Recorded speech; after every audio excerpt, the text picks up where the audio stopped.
Dr. King was a human being. He had a sense of humor, which was wonderful. It is very dangerous to make a person larger than life, because then young men and women are tempted to believe, well, if he was that great, he's inaccessible. And I can never try to be that, or emulate that, or achieve that. The truth is, Martin Luther King was a human being with a brilliant mind, a powerful heart, and insight, and courage, and also with a sense of humor. So he was accessible. I mentioned courage, and I would like to say something else about that, finding courage in the leaders and in you who will become leaders.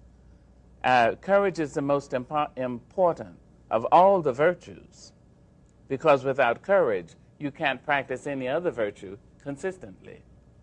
You see? You can't be consistently kind or fair or humane or generous, not without courage. Because if you don't have it, sooner or later you'll stop and say, the threat is too much, the difficulty is too high, the challenge is too great. So I would like to say that Dr. King, while we know from all the publicity that he was brilliant and he was powerful, he was passionate and right, he was also a funny man. And that's nice to know. I don't think modesty is a very good virtue, if it is a virtue at all. A modest person will drop the modesty in a minute, you see. It's a learned affectation. But humility comes from inside out. Humility says, there was someone before me. Someone found the path. Someone made the road before me. And I have the responsibility of making the road for someone who is yet to come. Dr. King was really humble, so that he was accessible to everybody. The smallest child could come up to him. The most powerful person could come up to him. He never changed. You know, I mean, if somebody very rich and very powerful said, Dr. King, I want to speak to you, he was the same person to that person as he would be to one of you who is 16, 17, who'd say, Dr. King, he was still accessible, gentle, powerful, humble. I'm convinced that courage is the most important of all the virtues, because without courage, you cannot practice any other virtue consistently. You can be kind for a while, you can be generous for a while, you can be just for a while, or merciful for a while, even loving for a while. But it is only with courage that you can be persistently and insistently kind and generous and fair. Dr. King was profoundly intelligent. That is to say, he was able to see, to examine, to analyze, to evaluate, to measure the climate of the times, the expediency of his calling, of his ministry. That's intelligence. Now, intellect, of course, helped him to be able to explain what he saw with grace and eloquence and wonderful quotations, whether from Paul Laurence Dunbar or Longfellow.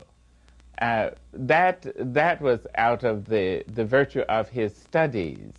I think some of the aspects of Dr. King, which are rarely mentioned, are necessary for young men and women to know about. Dr. King was not only a man of high moral values and, of course, intelligence and spirituality, he was also very funny. Very few people really know that he had a wonderful sense of humor and appreciated a good laugh.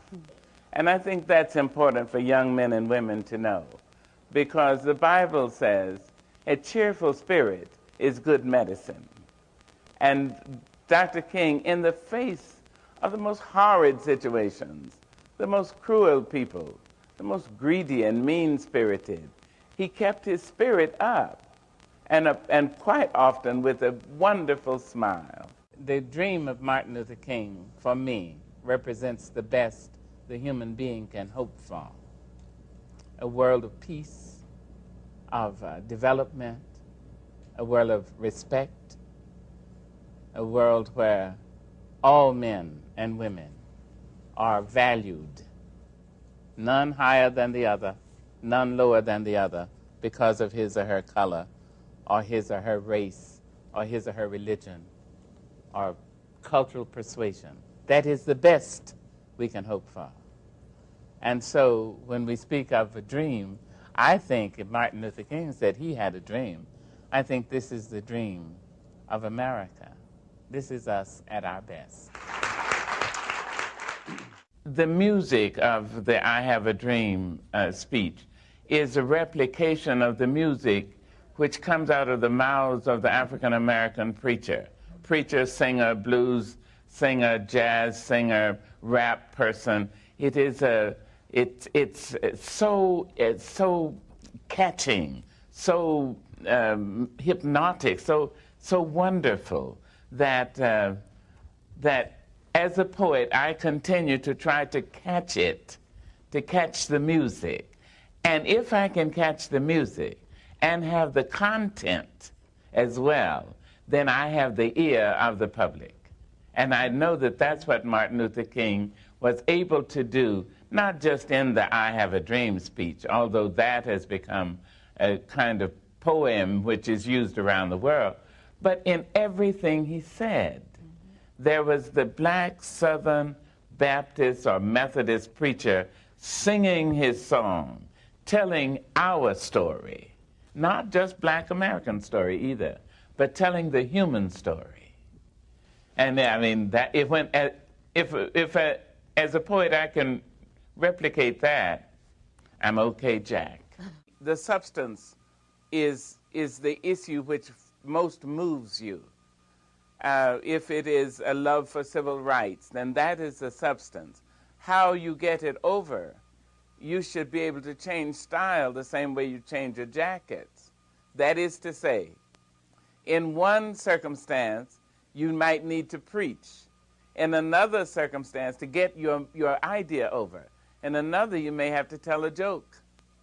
In another, you may have to sing some long, lonesome blues.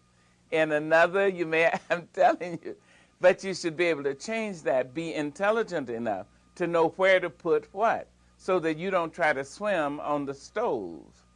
You understand? And that's it. And you don't try to tap dance on the swimming pool. So then, if when you have the substance, you decide what style shall I deliver this? In which style shall I deliver this? Shall I be quiet and put my hand on my cheek and act as if I'm deep? Or shall I tell a joke? Or shall I make myself a buddy to someone in order to get my substance over? I was a mute from the time I was 7.5 until I was almost 13. I didn't speak. I had voice, but I refused to use it. My grandmother, who was raising me in a little village in Arkansas, used to tell me, "Sister, Mama don't care about what these people say. You must be an idiot. You must be a moron. Mama don't care, sister. Mama know when you and the good Lord get ready, you're going to be a preacher." Well, I used to sit and think to myself, poor ignorant Mama. She doesn't know I will never speak, let alone preach. It has devolved upon me to not preach, as it were, but to write about morals, about hope, about desolation, about pain and ecstasy and joy and triumph in the human spirit. So it seems to me that is my calling, and I write about it for all of us, because I know that human beings are more alike than we are unalike.